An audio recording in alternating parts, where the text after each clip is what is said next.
आज गोटे नुआ प्रकार पिठार रेसिपी आपण मान सहित मु शेयर करिछि। एटा बनैबा बहुत सहज आ बहुत कम समय मध्य तैयारी होई जिवो। तो आपण मान घरे जो जिनस सब रही से जिनस तैयारी होई जिवो। कोनोसी बाहर जिनस आनिया पई पड़िबो नाही। टिके डिफरेंट मु बनैछि आ एते टेस्टी लागिवो। छुआरू बड़ जाए समस्ते खुशी होइकी खाइबे। तो हाय एवरीवन, जय श्री जगन्नाथ। नुआ सकाळर नुआ रेसिपी सहित मु सस्मिता स्वागत करुछि आपण माननकु आम चैनल एंजॉय ईटिंग 559 को। भिडियोटी को प्रथम शेष जाए देखिया पई आपण माननकु अनुरोध रहिला मझिरो जमा भी स्किप करिवे नाही। भिडियो जदि आपण माननकु भलो लागिला लाइक शेयर सब्सक्राइब करबा को भूलिबे नाही। तो एबे लक्ष्य करंतु सांग माने मु प्रथमे गोटे मेजर कप रे गोटे कप नेली क्षीर, आधा कप नेली दही, सेई कप रे गोटे कप नेली सुजी, आधा कप नेली सिमेई। मेजरमेंट आपण माने ध्यान दे शुणु। ठीक मेजरमेंट रे सबु जिनस नेले आपण मानकर रेसिपी बहुत भलो हबो।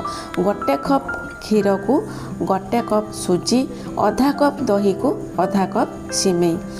तो एबे आमे सबको भल भाव में मिक्स करदेलु आउ रेस्ट करने 10 ରୁ 15 मिनिट छाड़देलु। तो देखंतु एबे सांग माने प्राय सबु जिनस आमर फुली जाइछि। सिमेई आउ सुजी एबे ता सहित आमे कोन करिम ना टेस्ट अकॉर्डिंग टिके हल्का चीनी पके देबे आ टिके लूण पके देबे आउ ता सहित देसी घी मु गोटे चामच पके देली। तापर कोन कली ना सबको पुनी भल भाव में मिसई देली। मिसई की पुनी 10 ରୁ 15 मिनिट पुनी मु रेस्ट करिया पई छाड़ी देली। एई भलिया आपण माने थरे बनातु आउ छुआ मान को टिफिन बॉक्स रे भी आपण माने देई परिबे। इंस्टेंट तैयारी होई जिवो आ पिला माने बहुत खुशी रे खाइबे। एबे लक्ष्य करंतु सांग माने आमर सुजी आ सिमेई भल भाव में फुली जाइछि। एबे आमे कोन करिवु ना देखंतु नेक्स्ट स्टेप को जिवु। आउ गोटे प्लेट रे आमे सिमेई रखिबु। देखंतु मु रखिछि भी गोटे थाली रे सिमेई रखिछि, रोस्टेड सिमेई। तापर आमे कोन करिवु ना जो पेस्ट आमे गोळे की रखिथिलु सुजी सिमेईर ताकू आमे एमिति हाथ रे गोल गोल बनेइबु। देखंतु मु गोल गोल बनै देली। ता ऊपर आपण माने एमिति सिमेई को कटिंग कर देबे। जो टाइप रे मु सिमेई को कटिंग कर दउछि जहाँकि लुक बहुत यूनिक देखा जिवो। गोटे फूल पिठा भलिया देखा जिवो।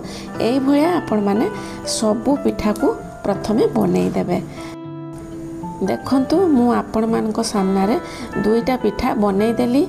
आउ वीडियोटी को प्रथम रु शेष जाए देखिया पई आपण मानकु अनुरोध रहिला चैनल रे जदी आपण माने नुआ अछंती तो चैनल को सब्सक्राइब कर दियंतु।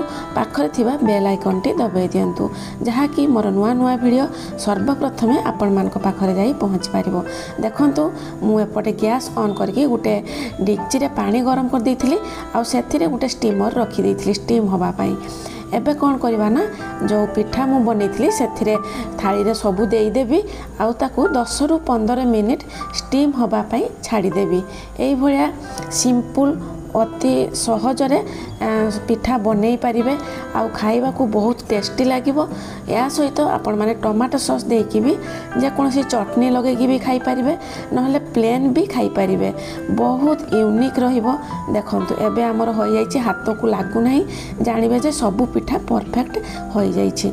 एबे मु गोटे थाली को शिफ्ट कर देली आउ आपण मान को देखौछि केते सॉफ्ट होईछि। आपण माने देखि कि जानि पारिबे केते सॉफ्ट होईछि पिठा। तो रेसिपी जदि आपण मानकु भल लागिला निहाती कमेंट सेक्शन ले आपण मानकर मतामत लेखिकी जणिया पई अनुरोध रहिला।